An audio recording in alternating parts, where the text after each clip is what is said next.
Hello and welcome to The Long Play, where we list some of the world's greatest albums. It's a little bit like a book club, but there's not a book! Hey, Tom. Your introductions are getting more elaborate. Well, I like to think that I'm stretching myself as an artist. Oh, okay. Maybe we're heading towards artistic differences. Well, I thought, we're a year in now. We are. And, not wanting to be too Mr. Same Guy, so thought I'd change it up a bit. Great work. And as well, I got kicked in the head playing football today, so you did. I'm a little bit fuzzy. How are you doing, Tom? Apart from the obvious head injury. I'm all right. I'm okay. Yeah. The weather's glorious. Oh, I feel like this is always sunny. a nice sort of weather spot on this pod. Yeah, well, talk about weather. We're British. Oh. What else are we going to do at the start of the podcast? And it's been glorious. Absolutely has. Yeah. The grass is cut and spent most of the weekend in the garden.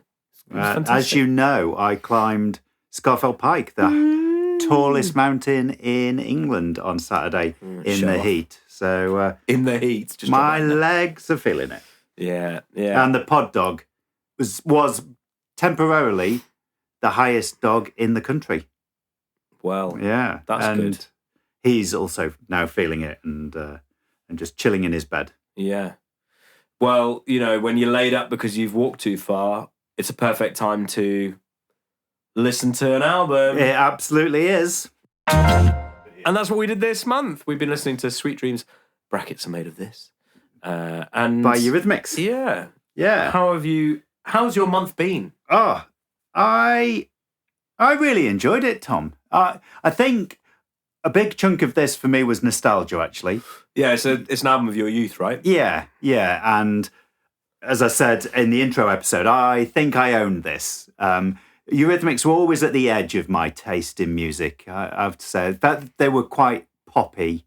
And so I was always like them, but wasn't kind of that into them. You weren't a pop guy? Yeah, I mean, at this time, I was still very obsessed with Prince. What haircut did you have in this era? Oh, I mean, very similar to... in fact, my brother sent my school photo from... What year was this released again? 83. Oh, I mean, my brother sent a photo of my school photo from probably 83 or 84. I'll have to show that to you later. So what year would you have been in? What stage of your school? I was... so I just moved from Stoke to York. Right. And I was going into starting my, O-levels in them days.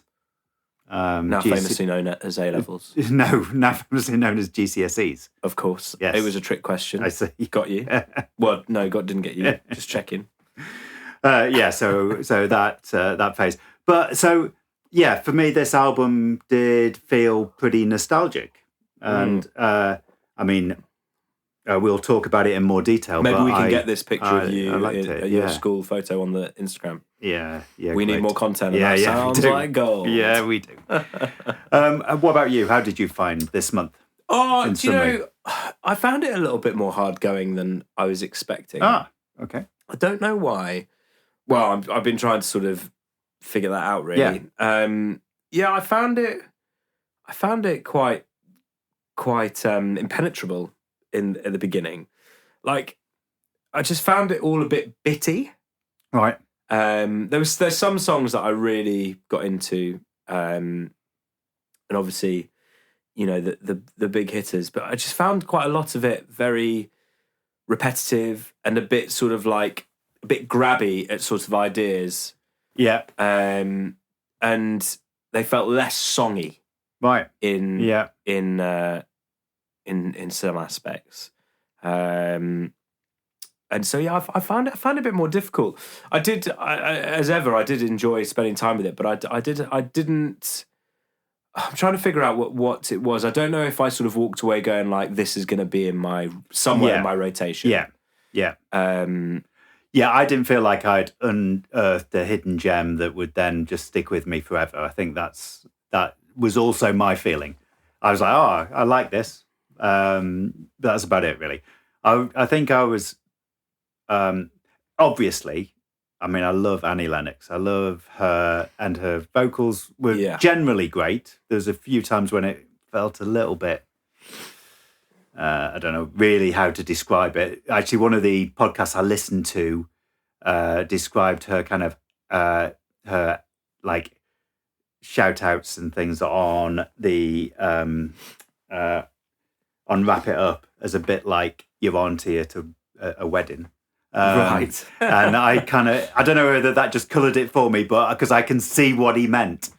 You It's know? difficult when you read things like that. Yeah. And then you can't sort of No, you can't. You're, And now I've done it to everybody. Well, exactly, yeah. Your perception of that thing is sort of forever changed. Yeah, yeah. Hard. However, because I think but generally speaking, her vocals are great. I love listening to her sing, and she's got so much swagger. Yeah, and so much sort of attitude, and I think that's what I was kind of expecting going in, and I got that in spades. Yeah, and I really enjoyed the synth festival that's going on across this whole album. The synth programming on it is I just fantastic. thought the production was great. This was so the first album they released, they went to Germany, worked with famous producer out there, Connie, I can't remember his surname, who'd worked with Can and the kind of krautrock type, I think. And so there was a lot of production, like money spent on their first album that then failed to break through. But this was obviously a bit of a departure from that. This album, Dave Stewart got a $5,000 loan from the bank, and they set up in a room above a picture framing shop, I think, in Camden. And I think it sounds great. Yeah. Well, I was listening to one of the YouTube videos that you sent out in the mid-month missives. Big shout out to the Triple M's. Yeah. And Warren Hewitt, who does Produce Like a Pro, whose videos I watch a lot. I really enjoy Warren Hewitt's stuff. He's great.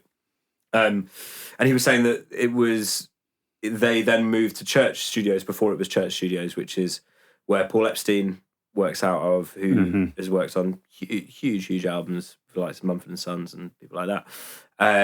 But before, when it was, they were making kids' TV shows and like Trumpton and stuff like that. And they found a sort of space there that they could do it. But it doesn't sound homemade in any sense of the word. It sounds... It feels a little bit overproduced, but maybe kind of got the 80s style. Exactly. There was so much that was, like synthesis was the big thing, and that was very much sort of idiosyncratic at the time. So I think, you're going to struggle to find. It was all, the technology was... And a big synth band like this, you're not going to... It's not going to be an understated production, is it? But I think as far as synth pop goes, you get it in spades here. Yeah. And it's brilliant. I think when it's swinging that... whatever. When it's doing that thing, I think it's really rocking. Excuse me. It was in certain bits a bit like I've Got an Angel. I just found it a bit more meandering, a bit less kind of... I think for the amount of punch that the production had, I wanted some of the songs to have more punch in their sort of... in their form and their structure. And there was a few bits which I just kind of felt dwelled on bits that I wasn't as fussed about. And got sort of really focused on those. But maybe that's because I was searching for something else in it, and... who knows? Maybe if I come back in another time with a different frame of mind, I'll get a different experience. Yeah, I as I said, I really enjoyed it. I felt like I was just singing along. I felt like I knew all the songs. It just kind of there are definitely songs that I prefer to others, but all in all, I could listen to the whole album. Really loved that. I found that I was hearing influences. That they went on to influence like electronic dance music, and I guess it's obvious that this progression from from kind of rock music to this synth pop that and the advent of synthesizers at this level is then going to influence dance music. Yes, obviously. But I thought I felt like that came through for me on this listening, and I think maybe when I first listened to it, it was just part of what was happening in the zeitgeist, and I haven't revisited it in a long time. It's 40 years since it was released. Yeah. So I was really kind of interested in how modern some of it sounded. In terms of certainly its influence on electronic dance music, and then also songs like Jennifer, I think sounded quite modern. Actually, that is one that, whilst the production still is big, it's a little bit more understated. In terms of that track. You mean? Yeah. It's quite art house in those quieter moments. Yeah. It doesn't do many of them. A lot of them are quite sort of exactly. They hit their sort of stride quite early on, and do that thing for pretty much the whole. A bit like they've got an idea, they're going to keep running with it. Yeah. Well, I mean, Sweet Dreams is a really good example where they said they kind of when they played it to publishers, I think they really didn't sort of get it. Yes. They're like, "Where's the chorus?" Yeah. And Dave Stewart was saying that it's just the whole thing is the chorus, and it's one sort of long form idea as opposed to verses and choruses, and basically what I was trying to find. I have to say that Sweet Dreams doesn't do it for me much. I mean, I know it's one of their strongest ever tracks. It's a very popular track. I think maybe I've just been overexposed to it. Yeah, there probably is a bit of that. That's how I feel. Once I'd listened to it, and a real number of times through, that was always one that I was kind of going, right, I know this. Yeah. And I'd sort of and I don't really need to. Yeah. Yeah. And as much as I love it, it's a dark song. Uh-huh. It's not, it's not a sort of skip the life fandango joyful trip. No. It's a pretty heavy, it's a heavy number. Yeah. Imagine dancing in the dance halls to that. Oh, I did. Yeah. With your, Chandler hair. That's what I'm imagining. That's what I'm hoping for. Well, tune in to find out. So, in terms of which songs did really hit home for you? So, I think my favourite on that album was The Walk. That's my favourite on the album. We haven't discussed this before, but I'd go back to The Walk time and again. It was really cool. Yeah. I think that for me had kind of most of what I was sort of searching for. It felt like the most song in inverted commas. I, as a musician, I almost hate myself kind of searching for this and finding something that I feel a bit cross myself that I haven't kind of appreciated it for what it is. Yeah. But I found it. I as you know, I don't come from, at songs in the same way. And yet, actually, it felt cool to me, actually, The Walk. Yes. Yeah, it did. Yeah. It reminded me a little bit of Talking Heads as well. And like things like that. It felt very art house in its sort of setup. And it just did it with such sort of pomp and swagger like we were talking about before. And so that, and I think I really like Love's a Stranger. Yeah. Great opening track. Yeah, absolutely. And then, so I was listening to the 2005 remaster. Were you? Yes. We had a discussion the other week, and we've suddenly realised that we might have been listening to different ones. Yes, so maybe I linked that in the Revolution. I can't quite remember, but there's the 2005 remaster on Spotify, which does have bonus tracks, and then there's the 2018 remaster, which is just the album. And I was listening to the 2018 remaster, but you were listening to 2005 remaster, which has a few bonus tracks on it, Tom. It does, and there's one of them called Monkey Monkey. Which I really liked. Yeah. Which, I mean, has a precious little song to it, which is sort of going against kind of what I was sort of searching for. But it just sounds like a Gorillaz track, which is hilarious that it's called Monkey Monkey. I mean, I wonder if, Damon Albarn heard that and went, like this, I could make a career out of making this sort of music. When we discovered we were listening to slightly different versions, you mentioned it, and I did go back and listen to it, and I absolutely hear it. Yeah. Sounds like the sort of bass line from Stylo. Yeah. Different, but that sort of like driving bass. Yeah, I really, really like that. There was a load of remixes as well on the end of that album. Yes, which I knew didn't listen to. I knew there was a cold cut remix on on there, and I used to really like Cold Cut, but I wasn't really there for the remix of the Eurythmics track on there. Before we continue, though, Tom, why don't you tell us what happened in 1983? I'd love to.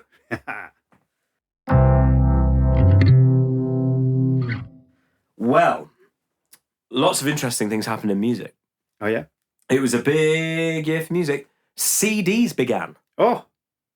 It was the first sort of outing for the This was the beginning of the end for my vinyl collection, which then I disposed of. And, but CDs were great fun because you could put the music on it as loud as you wanted. Uh-huh. That was kind of the big selling point in the music industry for CDs, is because you could master the music unbelievably loud, and it didn't matter. Yeah. Whereas with vinyl, obviously, you know, there's so many physical constraints with what you can do with cutting vinyl. Yeah.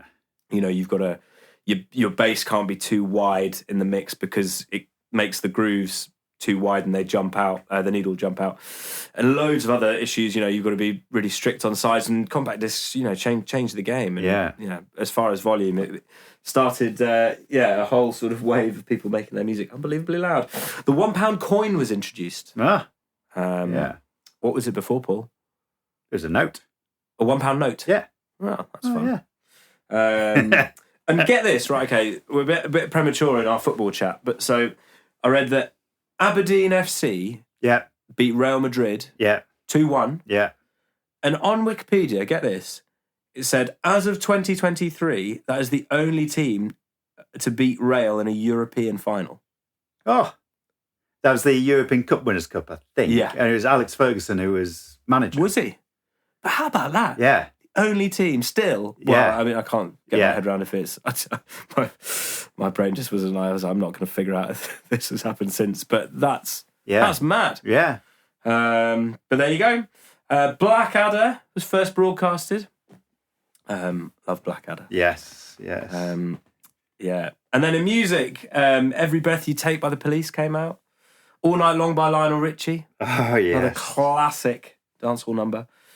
Speaking in Tongues by Talking Heads.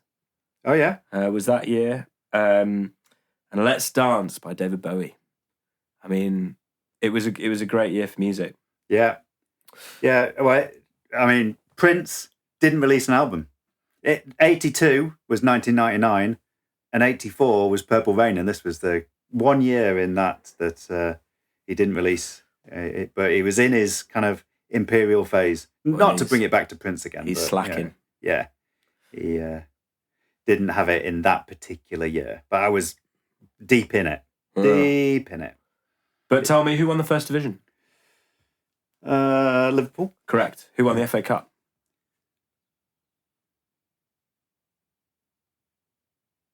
Liverpool? Nah, United. Did they? Oh. I don't know. Was it Norman Whiteside? Did maybe we've had this before? Yeah. FA Cup 1983. Yeah. Oh, let's see who scored the. For the listeners at home, Paul's now Wikipedia. Yeah, it was against Brighton. Yeah. Yes. Yeah, they won on penalties. Or did they win in a replay? Oh, was there a replay? The replay, yeah. Yeah, it was a draw after extra. They did extra time, and then they went to a replay. Yeah, they've done away with them these days, haven't they? Yeah. Did they only invent penalties later? Well, I mean, penalties existed, but I don't know when they. Not as a sort of version of sudden death. No, I don't know when they came into tournament football and when they came into FA Cup football. I know that my dad played for Stoke against West Ham in maybe 4 FA Cup quarterfinals because they kept going to extra time. They just keep bouncing back and forth. Yeah. Gosh. Yeah. Gosh. And that's what's happened in 1983. Back to Sweet Dreams Are Made of This. I loved Love Is a Stranger. I think it's a great opener, and you can see why it was a single. So I've got a question for you. I've got. Do you think Wrap It Up felt like a Prince song? Oh, well, I mean, it was a Sam and Dave song, wasn't it? Was it? Yeah. So I defer to you for the niche knowledge. So yeah, it was Sam and Dave. So I guess it had R&B roots, and Prince has R&B kind of roots and flavour, I guess. But I could see how that kind of could feel a bit Princey. But I do like it, despite the auntie drunk at a wedding squeals and oohs. I do like it. The walk, a highlight. Jennifer, I just feel like you could release Jennifer today, and it's one of the few that really feels like it would still stand up. Yeah, sure. Or not stand up, because there's some other great songs in there, but it would feel modern, whereas the others would feel like throwbacks to kind of a different time. Yeah, I mean, it definitely has a stamp of the time. All of the music across this album is very much rooted in the time that it was created. Yes. It's very much a symptom of the technology and the style and the movement that was out there, which was the sort of height of synth pop. Yeah, and I think it does a really, really good version of that. Yeah. Yeah, I was really interested to read about Eurythmics and their move later on into kind of stadium rock, back into real instruments, move away from synthesizers. And I never got that in the 80s listening to them. It just felt like a continuum. And I guess it's obvious looking back that they made that move as they developed. But it all felt, actually, weirdly for me, kind of at the time, it just felt quite one note. It was a whole load of good music, but it just all felt. I would have believed you if you'd said that all of our albums were just, Dave Stewart on synth and Annie Lennox singing, and I wouldn't have corrected you. And yet, that's not the progression that they made. No. And obviously, they went on to, from this album, they just went on to dominate. Or not dominate, but be massive, both in the UK and in the US. Yeah. Well done there. Yeah. Yes. Yeah. Remarkable. Yeah, remarkable given. They were in the Tourists. The Tourists split up.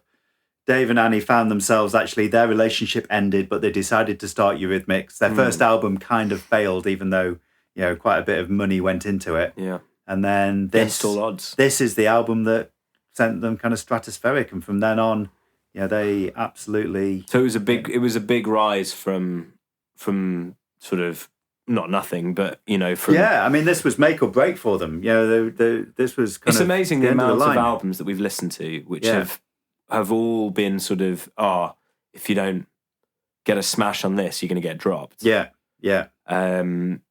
That's an interesting thing to to sort of draw a comparison. I wonder how much or how many of these artists really sort of thrived under pressure like that. Yeah. And how many, not lost their way, but got sort of. There's something about kind of both thriving under pressure and then the constraints as well of just saying, right, you've got to do it. You can't just kind of dial it in. You've really got to, and in this instance, you've got no money, but go and get a loan. He took $5,000 out of the bank or a bank loan and did it. Yeah, and from then on, it absolutely went stratospheric. And Annie Lennox, what an icon. Yeah, what an icon. Yeah, and again, we said previously in the introduction episode, I think we said that the video for Sweet Dreams is iconic. Yeah, with the cropped like red hair. Yeah, in the like man's suit, kind of in a boardroom strutting about, and remarkably controversial in the early 80s. And, she was seen as kind of defying gender norms, and there was some there was controversy in the States over it. But she went on to be on the front cover of Rolling Stone with Boy George, and she absolutely. Chameleon came out that year as well. Yeah. So the Brits were taking gender non-conforming ideas to the States. And not everybody was happy with it, but it certainly had a massive influence. Yeah. Yeah. Well, Paul, the people are all wondering, how many Paul Smiths are you giving this album? Yeah, I've been thinking about this, and I think I'm giving it a 7. I think it's, good. Yeah. Yeah, solid. I like it. I'd listen to it again, but I'm not. Yeah, it's not in kind of heavy rotation. Yes. What about you? I wrote. I'm in between a 5 and a 6. Uh huh.